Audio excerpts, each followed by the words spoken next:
Oh, there we go. Just want to welcome you all once again to our virtual native storytelling hour.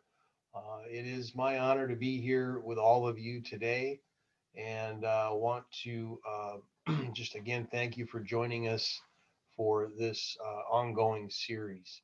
Uh, Most of you know my name is Steve Steiny. I am one of the program managers here for the National American Indian Alaskan Native Addiction Technology Transfer Center, funded by SAMHSA. My colleague, Ella Driscoll, is also on the line. She will be assisting today with Chatbox and any other technical issues that may come up. um, Additionally, just as a reminder, the content of today's broadcast is created by the presenter and does not represent the views of SAMHSA, HHS, or the National American Indian Alaska Native ATTC. And just one other note, I know that we know as a center want to acknowledge the current political climate and also the ongoing concerns related to the pandemic. We know that this is a stressful time for many, and those on the call today may have differing opinions. We just want to remind everyone that, as always, to be respectful of each other's perspectives and thoughts. I'm very honored again today to introduce for his last visit with us, Mr. Richard Zane Smith. He is our storyteller for today. Uh, Mr. Smith has been facilitating our sessions for the past 3 bi-weekly sessions, and this is his fourth and final installment today. This will be the fourth, I should say the second of 2 winter months stories. As some of you know, Richard is an enrolled member of the Wyandotte Nation of Kansas, which is not federally recognized. He is also a IACB certified Indian artisan. And if you haven't had a chance, just please Google Richard Zane Smith and check out some of his work. It's enthralling. It's incredible.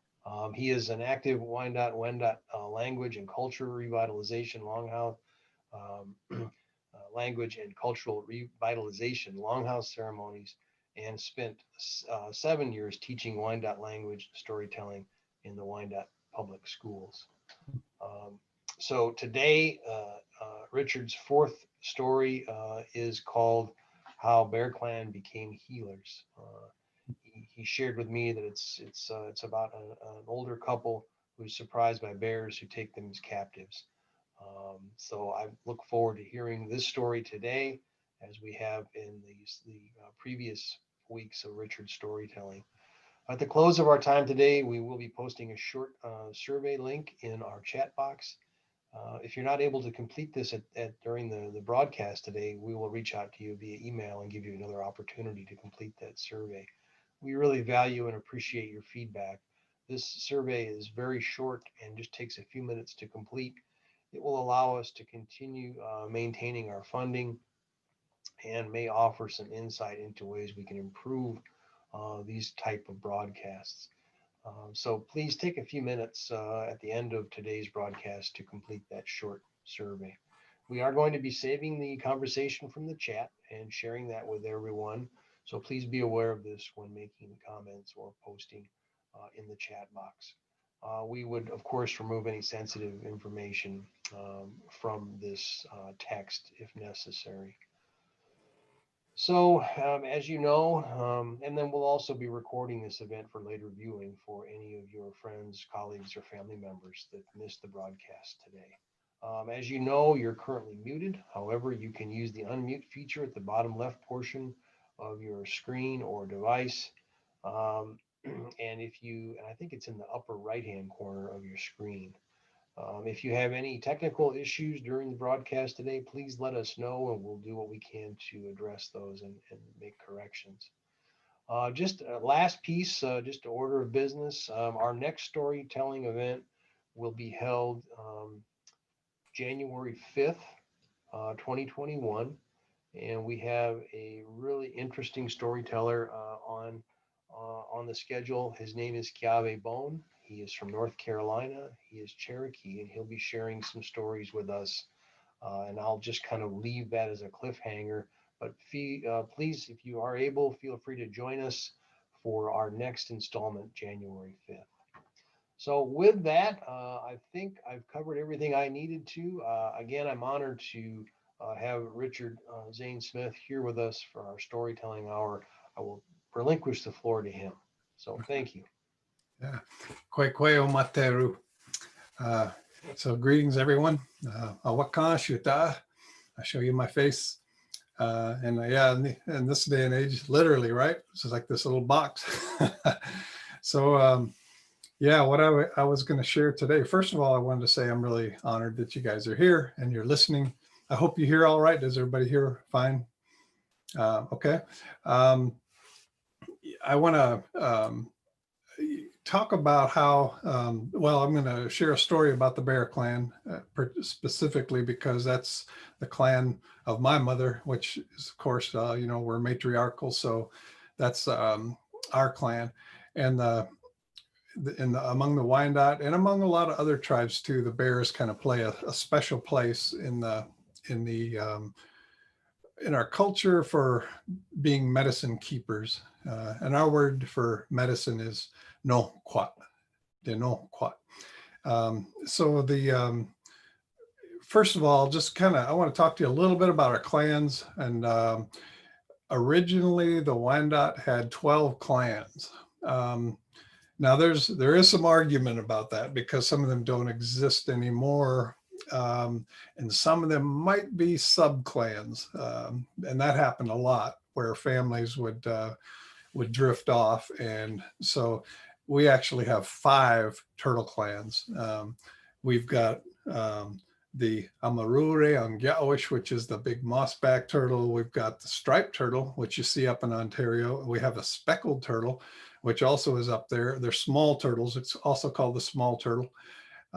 We have the prairie turtle, which is the box turtle. And we have a mud turtle. Now, again, no, the mud turtle doesn't exist anymore. Sometimes it was referred to as the soft-shelled turtle.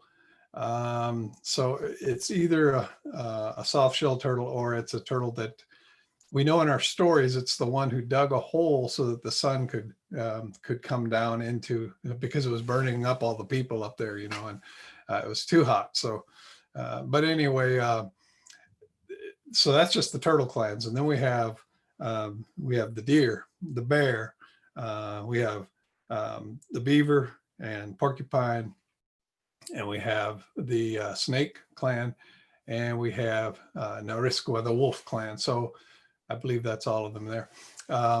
These are the ones that were really important. And each one of them, each clan had its own particular gatherings. They would meet together. They had specific duties in the community. A lot of this is lost. So we have some memories. We know that among the deer clan, this is where a lot of the leaders, and we're talking about people who were like,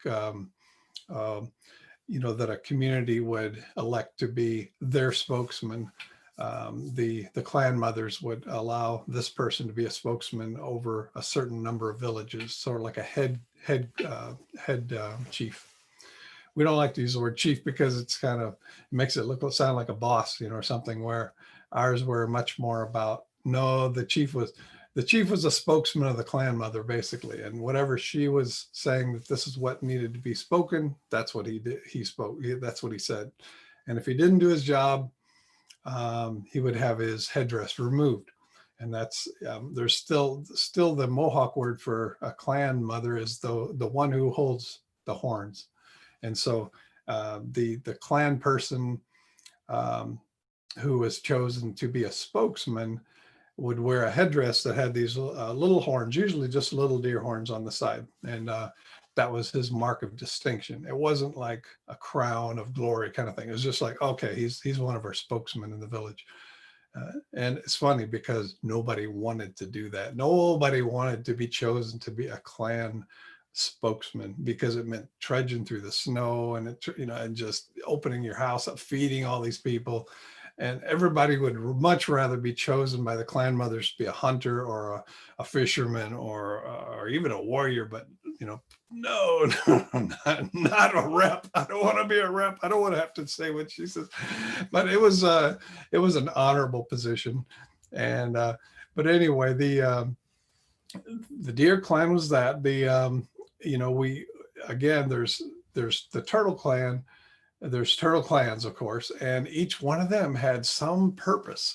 We know that the small turtle, the speckled turtle, was the one who created the sun. So a lot of these stories that we have to do with the foundation of what these clans are all about. And the deer, and what it, how it was the first. It was a leader. It was the one that first got into the sky and became one of the constellations. And the other animals, the clan animals, followed her lead. But so it's just interesting, and it's been said among our faith keepers and our clan mother people. They say that to understand the names of our people, the names we give during ceremony, during our green corn ceremony, usually if we had all the names that were given, and you put them all together, it would tell a story, because our names are more like he does this or she does that. This is what she does. And it refers to an act of an animal, that clan that she's a part of. So it actually remembers, it's a remembrance of these stories. So anyway, that's a little background. The Bear Clan, of course, like I said, was considered the medicine keepers. And I noticed that among Navajos too, as well. That's something that they consider the bear as being, a keeper of medicines. So I know it happens in other cultures as well. I have a story about that one, but that I might not have time for that. But let's get to the story. This is a time, long time ago, of course, when the people lived up in the colder countries up in Ontario.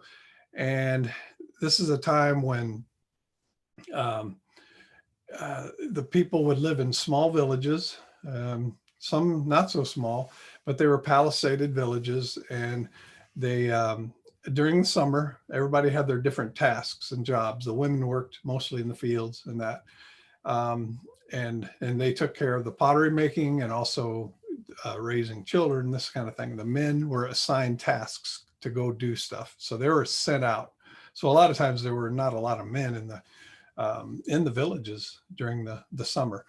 Well, as it happens, men met women, and just sometimes when a man met a woman, it was just amazing. It's like magic. It's almost like magic, but it's also like the most natural thing in the world. And this is one couple who met like that.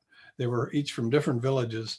And I don't like to say fell in love, because it has this kind of a weird connotation, but it's just like they knew they were for each other. And when they did come together, we didn't have big complicated marriage ceremonies or anything like that. Usually it was the clan mother of the woman who decided, yeah, he's the keeper. All right, he can live with us. Now he would be an uncle there, in that longhouse. So he lived with the woman, but he also was kind of the uncle there. He was his kids, not his kids, his family, his sister, his brothers, and that. He was actually really tied to them very closely. So this is how a lot of these clans kind of knit themselves into the community, with this kind of crossing like that. So he's living in a home basically that's of his wife's clan. Well, this couple was very close, like I said, and they were just with each other all the time. And this was a springtime where they were out together, and they were out in the woods. Oh no, I gotta get rid of this phone.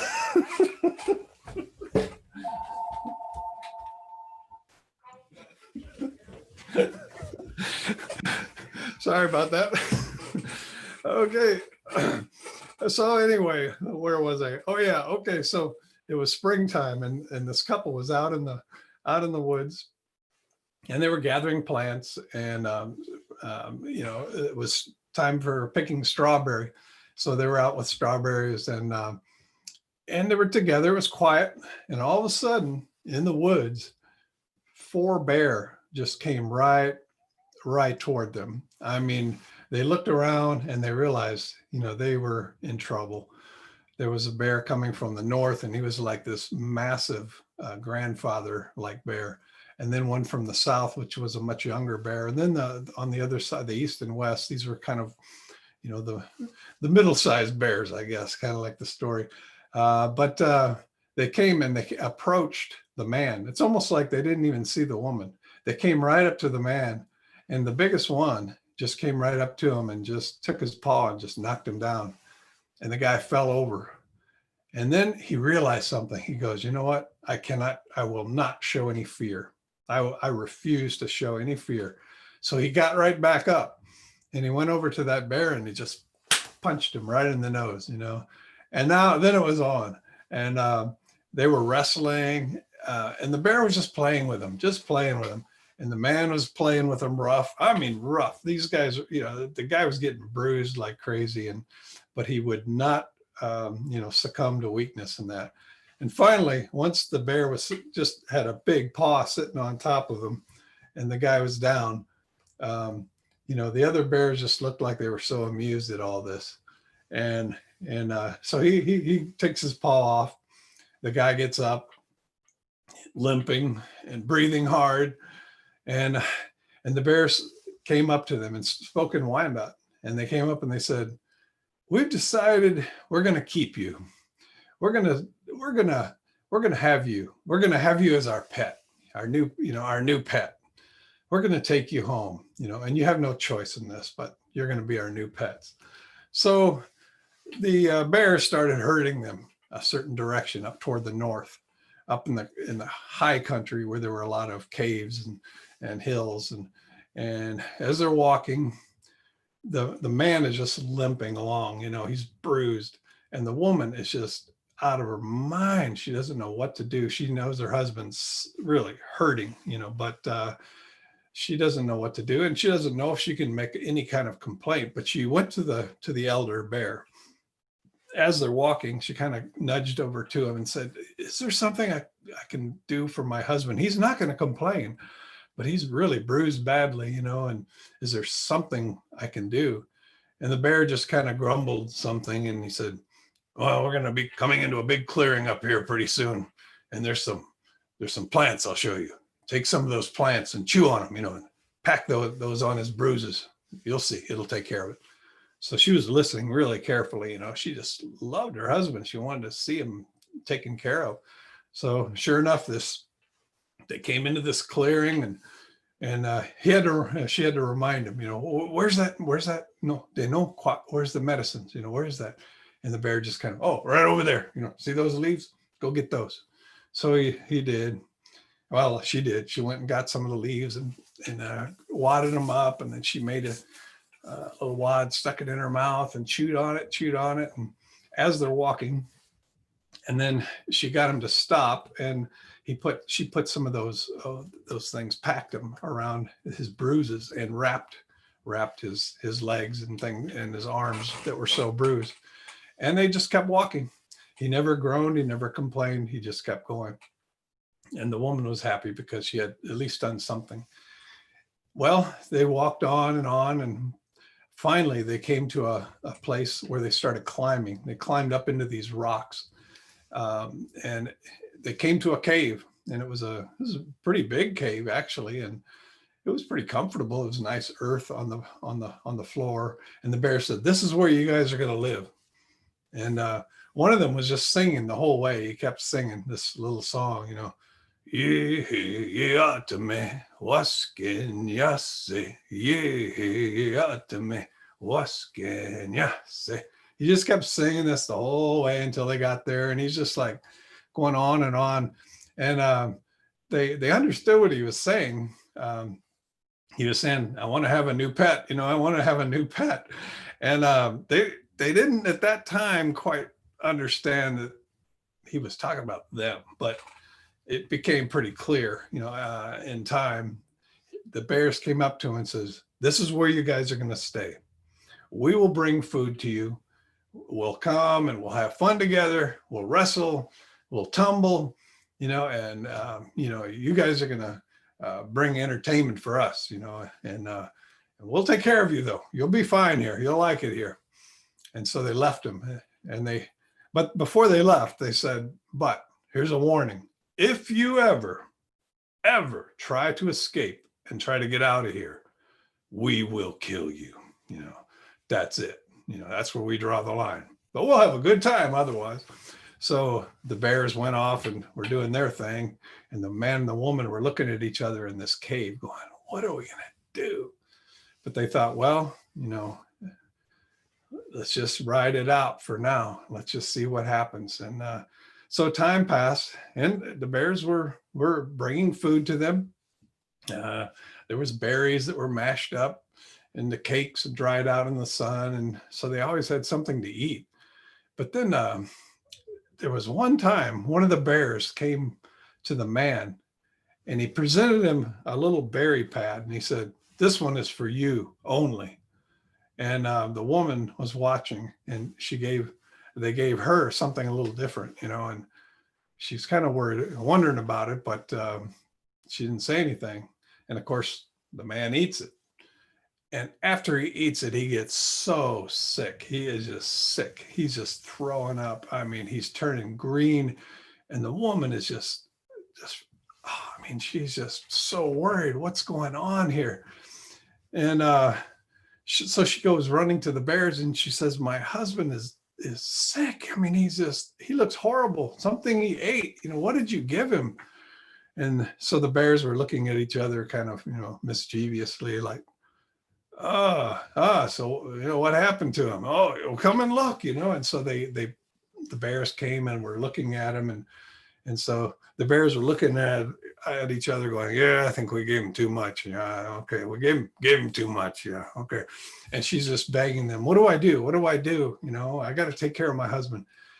And they said, okay, this is what you do. And the bears told her a specific plant that they could go find. She could go find, and she, on her own, of course, and bring it back and prepare it, how to prepare it, and make her husband drink this tea, and he would be fine. So that's exactly what happened. She went running off into the woods, and she came back with this plant and made a tea out of it, had her husband drink it. And in just a short time, he was fine. He was fine. Now, of course, she's remembering all this. I mean, she remembered about the plant that she put on her husband's bruises, and he was fine. I mean, it just took care of the bruises. She also remembered this. All these things are being stored in her mind, in her heart. Well, there came a time when, they were missing their family, and it was fun. Yeah, it was fun. But after a while, you can only live in a cave so long, and they just thought, we got to get out of here. We have to escape. We have to try to escape. We have to do something. We can't live here forever. Well, you heard what the bear said. And I said, I know, but we can't live this way either. This is horrible. And so they talked together when the bears weren't around, and they decided, let's make a run for it. The bears go out every morning. They take a certain path, down the mountain, back into the woods. And, once they're gone, they're usually gone for a few hours. Let's take that time. We'll escape. We'll get away.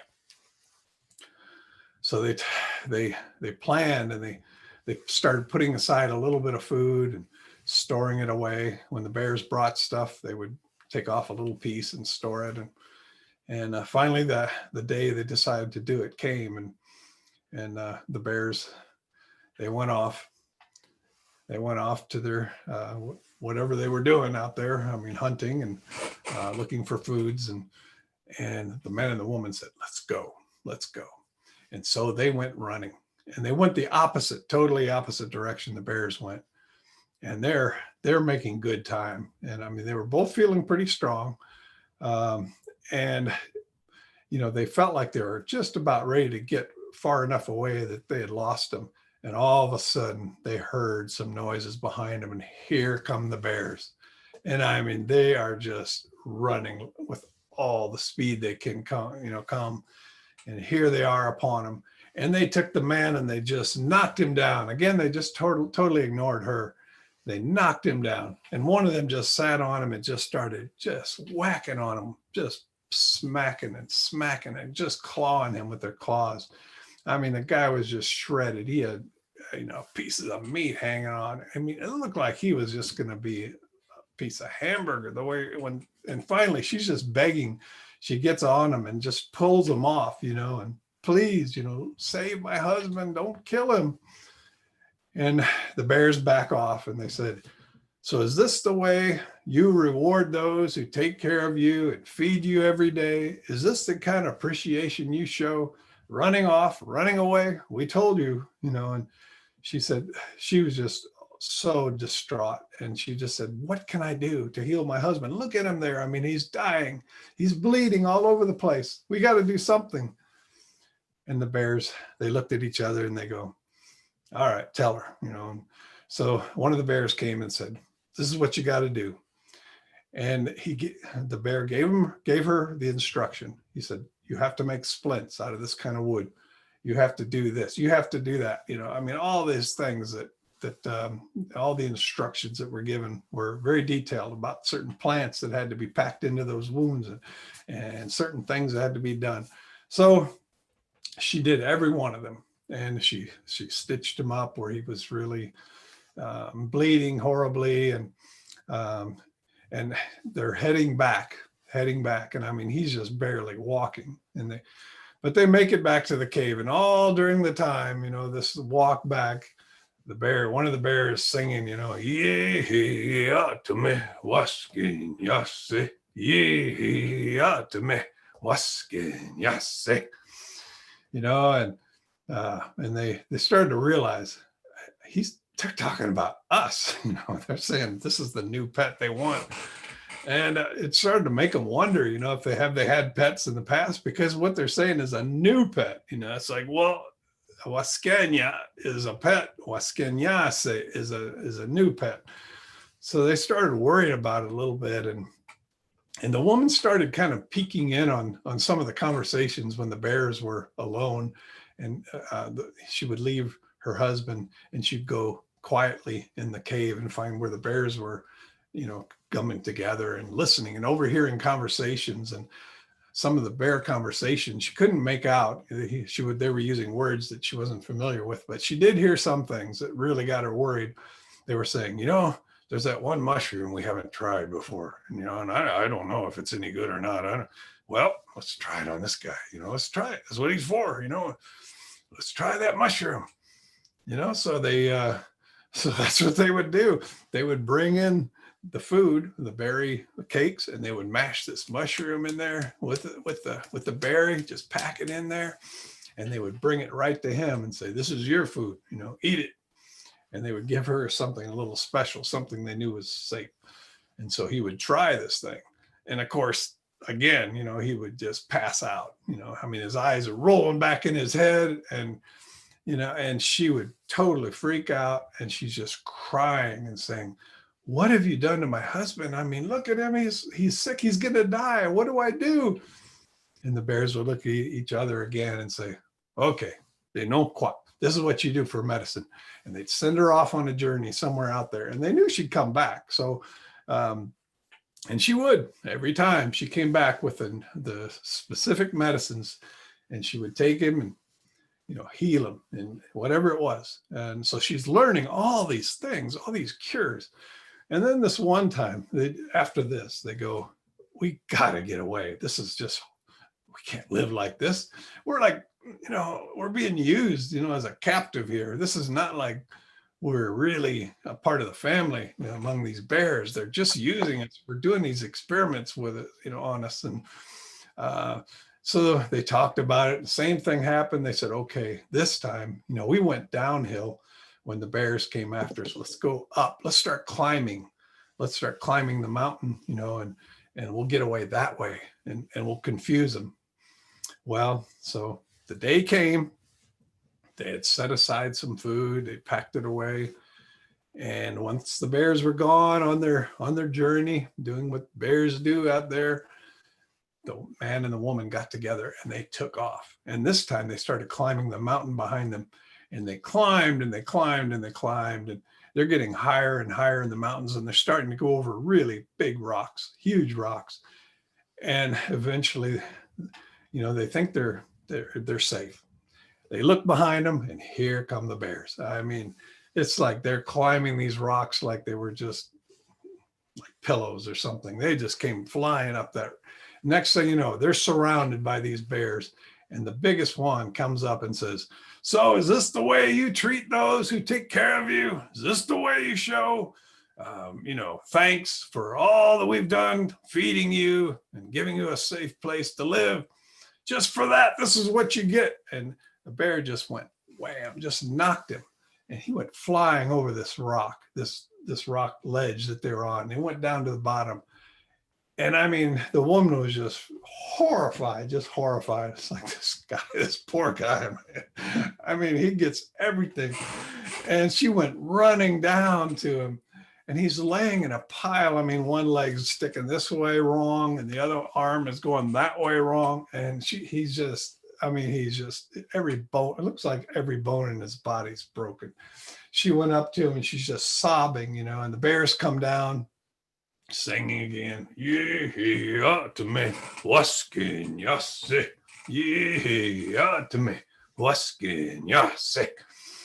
And she comes up to them and she says, please, what do I do to heal my husband? Look at him. I mean, he's got broken bones. He's got one elbow that's just bent the wrong way. And so the bear looked at each other and started telling her, "This is how you do it. This is how you're going to fix him. But why are you guys always trying to get away from us? We make life wonderful for you." So anyway, she's not listening to that. She's just listening to all the instructions, and she gets the plants. Again, there's new plants to take away pain, and the bears show her how to set those bones and wrap them, and give her, make them strong enough. And they haul them down to the cave, and they put him in there where he heals up. Well, at this point, it's like, this is horrible, and all they can think about is, we're going to die here. We'll never see our families again. We'll never see our village. And they started losing hope. And she started feeling crushed and feeling just like she couldn't do this. She just can't do this all the time. This is too much. And the bears noticed the change. And even though the man, was restored and healed, they noticed the change on them. I mean, he would still play with them. He'd still wrestle with them, but it just didn't seem like he had much spark. And so the bears went away, and you could see them over there kind of huddling, and talking, and they couldn't hear anything of what they were saying. But in time, and I mean, it's getting fall now. I mean, they've been there all summer long, and it's getting cool. And we know bears hibernate in the wintertime. So what are they going to do? And so the bear, one of the elder bear, comes up to them, and right in front of them, he says, there's a reason. There's a reason for this. He says, there's a reason why we captured you. And there's a reason why we chose you two. First of all, we know you care for each other. We've been watching you. We've been watching you for a long time, and when you go out from your village. We've had others we've taken, but they don't last. They never learn. They give up, or one runs off, runs away thinking about themselves, and they don't come back. So that's why we're always looking for just the right pet, to have here.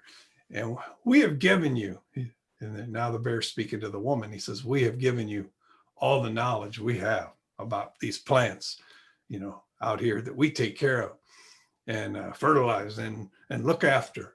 And now you have this. Now I've taught you everything that we know. And soon we're going to be hibernating. And it's time for you guys to go. It's time for you to go back to your village. And you go back and take all these medicines and all the teachings back to your people. And once you get back there, you start becoming the one who heals. And don't ever forget about the bears. Don't ever forget about us. we're the ones that taught you. And so carry us with you. And so that's what they did. They finally packed up and they were allowed to go back home. And the people in the village were so happy to see them. They all thought they were gone, they were dead, and they were so happy to be back, seeing little kids running around again instead of, all these furry animals. It was just so wonderful to be home.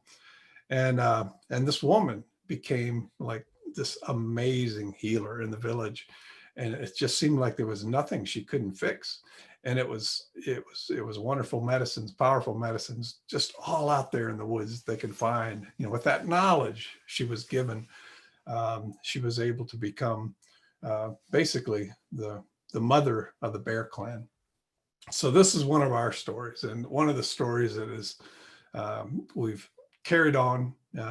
I think about all the stories that we've probably lost, all those clan stories that we just have no clue about anymore because someone didn't ask to hear it, and it wasn't remembered. But this is one that is an important one for us as Wyandotte people, and I feel good to share it with you, and I'm happy to do so. Yeah, to jamais. And if there's anything you guys want to share too or speak about, feel free.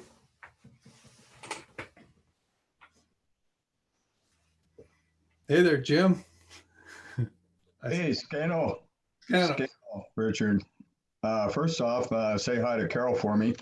That's the first time I ever heard you say the Wyandotte word for medicine. And it sounds real similar to the Seneca word for medicine as well. And also, and you probably heard a Cayuga word, Ganokwa. Hi. I love you. I wonder if they're all rooted in the same.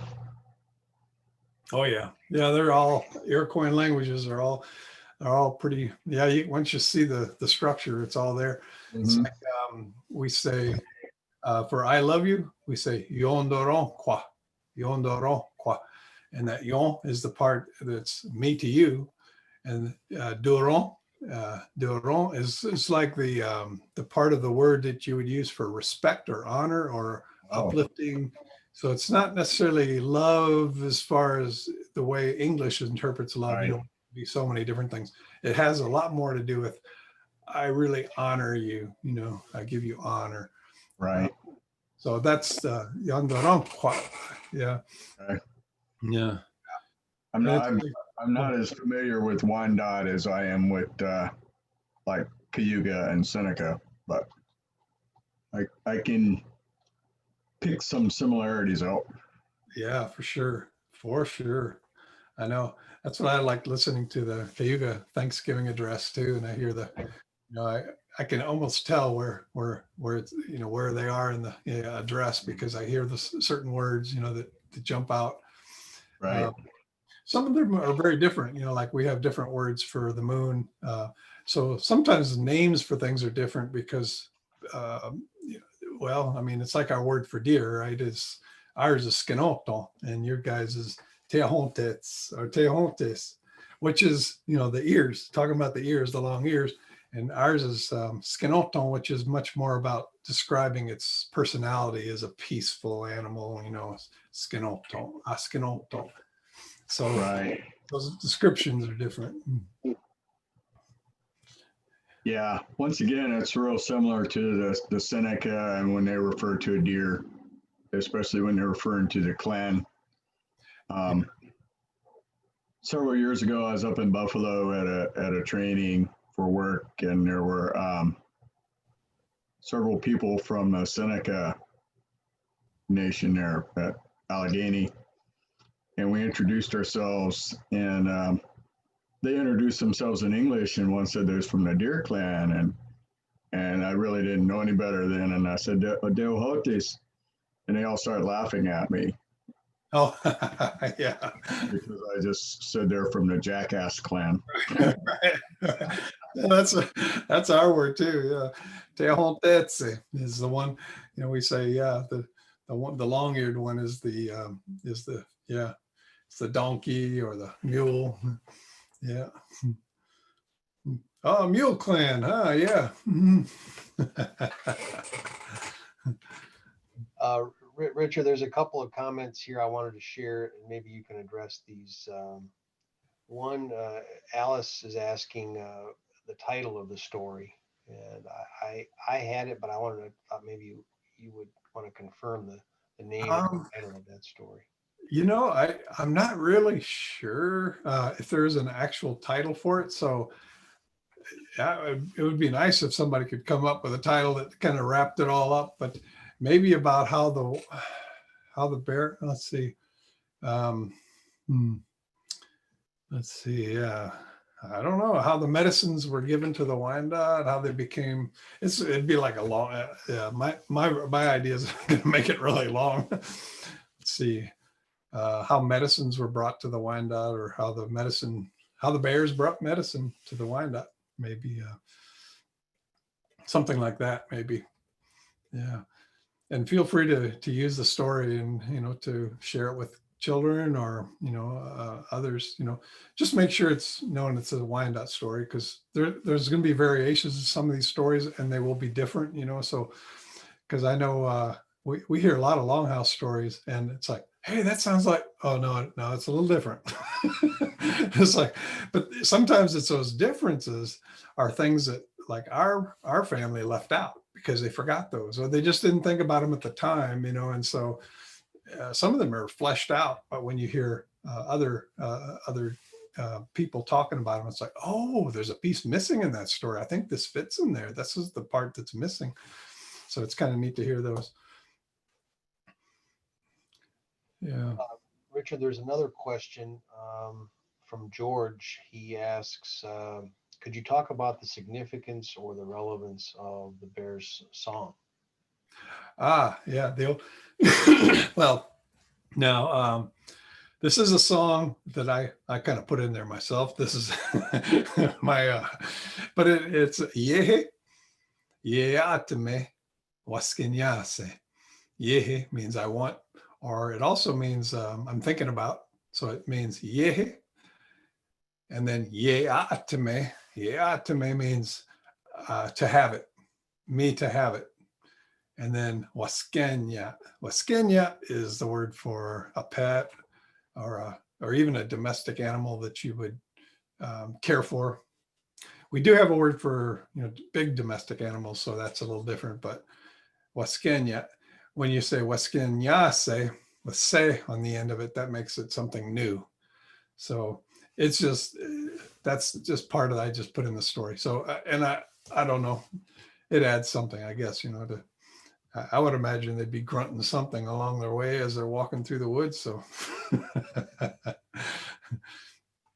so yeah, in these storytelling, every time a story is told, people interpret differently, and they also put in their own little expressions, and that's what makes it fun and interesting. And so that you're not just hearing the exact same thing every time too. Each storyteller has their specific things they like to draw attention to. But it was actually from a song that I had put together for the children to sing in school, and I want a new pet, and it'll make me happy. So it's kind of like a begging, pleading to the parents, this would really make me happy. I'd be really, really happy about this if I got a new pet. So something to irritate their parents when they get home. Well, and the sentiment behind the song as a bear expresses that anticipated joy, but as the story gets repeated, and I think that song probably is the anchor for what a lot of the kids take away as well as adults.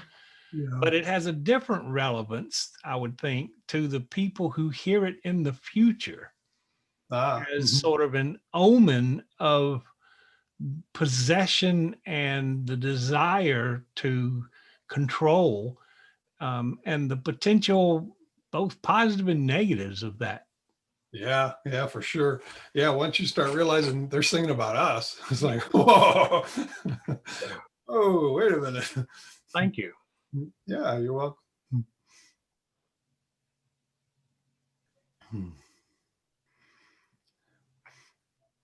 Other comments or thoughts or feelings about that story or? Thoughts or insults or, Yes, well, those insults, you keep those in the chat, so we keep. Oh yeah, okay. Yeah. Well, I've really appreciated it, and these things are so important to me. I love the stories, and of course, these are kind of times, that we would have our stomp dances and our social dances, and so sometimes between songs, somebody will stand up and give a little story. Sometimes it's a little too chaotic at that moment to tell stories because there's so much noise going on and everybody's either eating or they're chatting. But in a smaller gathering, it really works pretty nicely to set aside some time to throw some of those winter stories. The winter stories we say are the ones where the animals talk, they speak. So historical stories or whatever, that's different. You can tell those anytime, stuff that happened and things your ancestors remembered. But yeah, once the animals start talking, those are wintertime.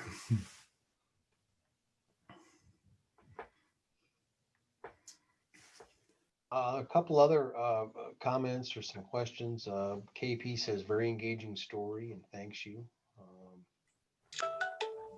There's a question here from Eric. He asks, are there any stories related to holidays or holidays in Indian country? That's a good question. Of course, our holidays would be our Thanksgiving gatherings. So, but as far as stories, well, I mean, we do have related stories, right? Like about the maple,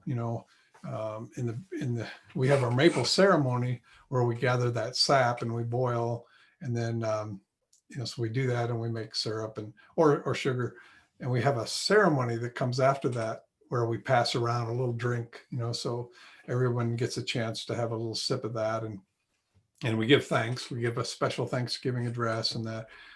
So we do have stories about, that those maple, when they were first made, our creator, made them just like pure syrup coming out of those trees. And then it was his brother, the ornery one, the light side and the dark side of things, here, the dark side decided to, water those down, poured all this water in the trees and made them, so you have to really work for it, which is probably good for us anyway. But so, things like that. Sometimes things will relate, but yeah, I don't know any stories that actually relate to one of those ceremonies.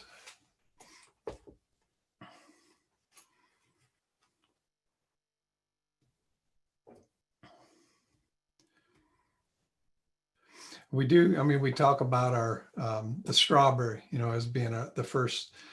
In Wyandotte, we say tichon. Tichon is the word for strawberry. And we're giving thanks for that strawberry because it's the first fruits of the year, the first wild fruit that comes out. And, it's a whole ceremony is giving thanks for that little fruit because our ancestors had been wintering, and basically living on dry stuff all winter long. And so when it finally warmed up enough that those strawberries come out, it's like, this is a time to celebrate, and so things were, and that the leaves are even considered a tea. They make tea out of the strawberry leaf. There's a lot of things that has to do with the strawberries that go on, and some of them are more ceremonial, so we can't really speak of them now, but it's a very important fruit, and it might seem insignificant to some to have a whole ceremony that just involves giving thanks for strawberries, but it was so important to our ancestors, and that's why we remember them, so it's Sikwejiraha de Yomashuta Ayehe. So in this way we remember our ancestors. So yeah, and the blackberry, that's the plant that comes out in the middle of summer when the moon, it's the full moon ceremony, but it's a time where we give thanks for our grandmother moon, and basically the one who, she controls the seasons, and also, a woman's periods, and, so the birth cycles of things. So it's all things feminine, really, that ceremony. So we give thanks for that too at that time. And those, I guess they all have to do with our story, especially a lot of our creation stories, just about how the moon was formed and all these things. So, but they're all kind of woven in. It's really hard to just take out little pieces. And thank you, Richard. A couple other comments or questions. Charity asked if we're able to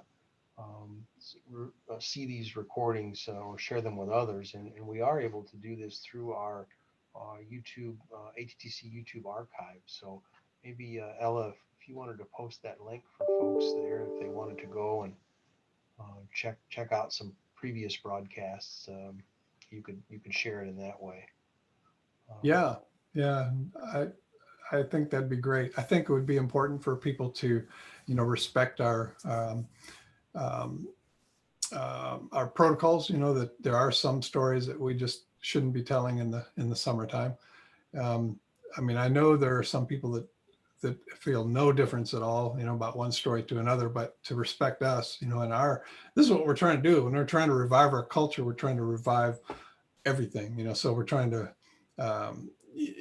everything has a context. And so these stories do have a context. So it is important that this would be something for wintertime, these stories. The last two anyway. Yeah, we wouldn't have had the European holidays. Those are kind of like foreign things. Even if you think about it, English language is a foreign language here. Right. That's right. Yeah, sure is.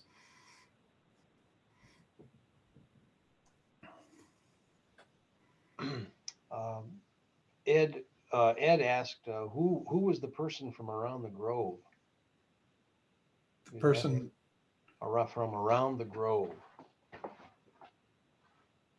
I think he meant from Grove, Oklahoma. Oh. So I used to live there. Ceremony.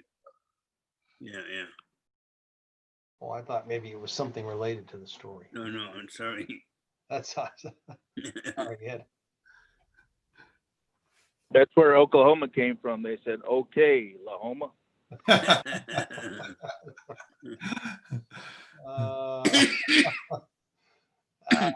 Thanks. I needed that one. Lindsay says, I think it is very important to carry these stories down to future generations. These are part of our history and culture. Mm-hmm. Yes. Jessica asks, what is your word for moon? I think you'd mentioned it, but it okay, so we have what our word for moon is. It describes the nighttime orb. So we say, wasonte ye yadishra. Yadishra is the word for the orb. Wasonte ye means the nighttime orb.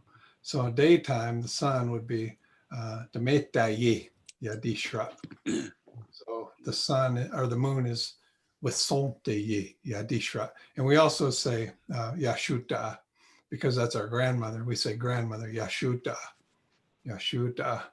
So she's the one who is the wasonte ye yadishra. Yeah. So it's kind of a long one. Wasonte ye. So it's kind of like it means on the night. The ye on the end, it means wasonte ye yadishra. So that's the moon, the night orb.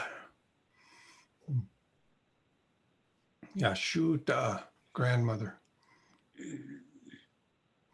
Thank you, Richard. Another listener makes the comment that she says these stories are also part of healing. Mm-hmm. Yes.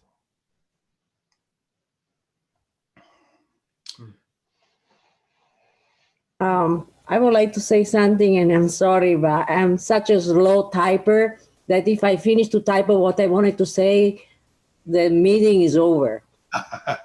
So I prefer to talk than to type. I'm in old generations. So what I really like about this story, because I live on the Rosebud Reservation, so here the Lakota. My Hunka family, which is my adopted family, is from Cheyenne River Reservation. And my brother-in-law practically told me the story about the bear among the Lakota, you know. But this story is different. So both have similarities. So the bear brings the medicines to the people in hard time, in difficulties, is the one that passed on the knowledge about herbal medicine, you know, that come from the earth because of his claws. You know, he digs and he knows all the roots and the plants. But what is peculiar in this story is the relationship said that the bears pick this couple because of their love with each other. And so I like that Jim made the connection between medicine and love, because it seems that in this story there are both. You cannot have the medicine if you don't have compassion, if you don't have love, you will not receive it. So every medicine person and herbal medicine, man or woman, need to have the compassion for the people in order to be gifted with the knowledge of the medicine, of the herbs to give. And it's interesting that the man, so the husband, is the one that has to endure all the sicknesses, you know, in order for the woman to ask for help, you know, and feel the compassion for him, and go to the bear with her love for her husband to receive the knowledge. And she received it because she loves him. So I love the story because of this connection. And I think, and I believe, all the medicine people that I recognize and I respect everyone, but those that I really listen to are those that show me the compassion, because there are many people that seek knowledge for power. But in this story, the power is the power of love. It's not the power of gaining something. Right. And there is always, whatever you receive is to give.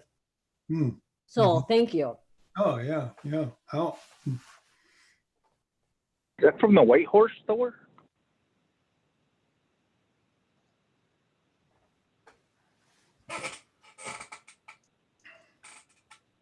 What was that, Sean? Did she work at that store in Rosebud before that? What is it, Wild Horse or White Horse or something like that?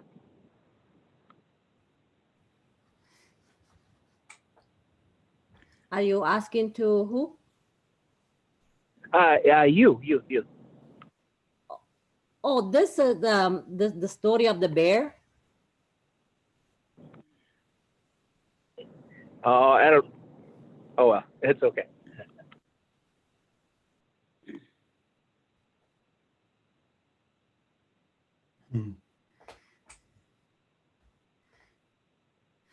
We do find that. Way, I wanted to know if I could say something. Can I be heard? Please, Jennifer, you have the floor. Akwe, my name is Jennifer, and I'm from the Shinnecock Nation out in Long Island. And I love your story. It's an absolutely beautiful story. But you said something, however, you said something in the beginning that how, you know, people don't really ask to hear stories like that. And I just want to say that I don't think it's the fact that they don't ask. I think it's one of the things that has happened to Indigenous people has been intergenerational trauma. And because of that, because our ancestors were told not to speak their language, not to tell these stories, and because of that, they were not able to pass some of these stories down to generations. The gift that we get is when some of our elders still remember these stories that they heard when they were younger. And that's a gift. And what I feel is what you have given us at least you have given me, is a gift. Because unfortunately, um, my people, we don't have that many stories um, from the past that we can pass down. We do have some. I'm not going to say we don't have any. We do have some. But however, when it comes to stories, I would say from like the 18, 17, 1600s, no, we don't have that many of those stories because they were taken away from us. And a lot of us, you know, don't really know how to ask the questions. And however, there are some of us that do. And the ones that do, it's a gift that we're able to do that and we're able to bring it back to our people so they know that, you know, we do have stories and we do have these gifts that will um, continue to keep us as who we are as Indigenous people. So I want to say Tabutne to you. Thank you for your stories. And I want to say to young people that, you know, if you feel that you want to know, it's okay to ask because there are some elders out there that do remember and will gladly share. There are some that won't. However, there are mostly some that will gladly share these stories so we can keep it going from generation to generation. Yeah, jamais. Thank you. Yeah. Thank you, Jennifer. Well, I do know a lot of time it's like you hear people all over the country saying that they've lost so much and that they can never get it back.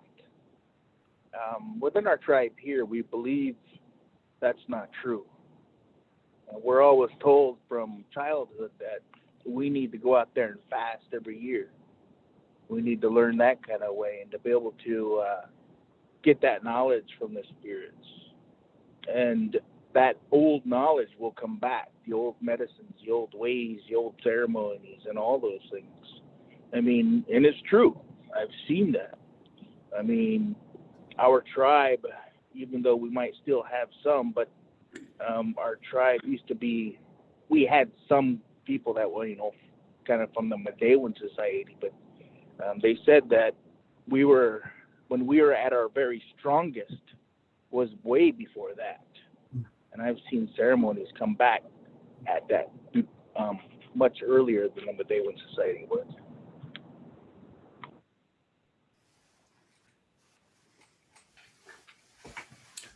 I think about things like that too. I think about how all the songs started somewhere. You know, they all had a beginning, and it might have been from that person that went out and fasted. You know, and this is and they had a sweat and they came back and this is the song they brought to the people. You know, and now it's always being sung. You know, every year. And so I think every song has a beginning, and the same thing can happen today too. I think we can have our own songs again. I mean, it is possible. But I know what she's saying too, because a story that has to do with all these little details and things that's been passed down generation to generation, you know, if that's not being told anymore and that person who knows those stories dies, that story is gone. It doesn't mean the stories are gone, but it does mean that particular one is stopped. But I think it is true. Everything, you know, it does have a beginning. Some things, you know, start very small, you know, and then they build. You look at a lot of the Longhouse songs that we sing, that we've been singing for hundreds of years, I guess.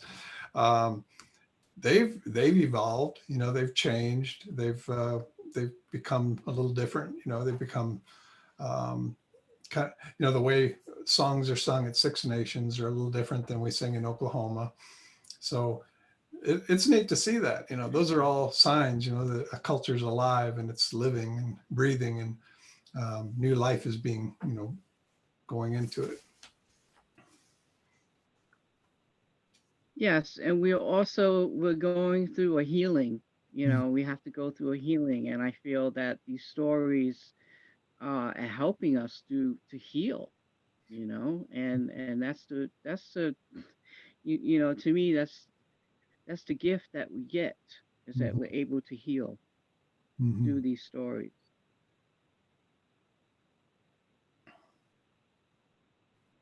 Thank you again, Jennifer. And Sean, thanks for being on today too. Sean's our co-director here at the center, so happy to have you on the call today or the broadcast today, Sean. Appreciate it. We are at the top and past the top of the hour, so there's still some really great comments coming in. Appreciate everyone attending today and being part of this, and I just really want to express my gratitude and thanks to Richard for being with us these past 4 sessions for stories. So it means a lot, and I just want to thank you very much again, Richard. Yeah, I've really enjoyed it. So I think with that, we're going to conclude today's broadcast, but I wanted to just wish everyone a good holiday and stay safe and stay healthy and stay connected. And we'll rebroadcast our next storytelling event January 5th at 2 p.m. Central. So perhaps we'll see you then. But until then, take care. And signing off from here in Iowa City. Everybody have a good day. All right. Squay. Hey, Richard, Onagia. Hopefully, I see you in August. Yeah. So, all right. Okay. Good to see everybody. Stay well.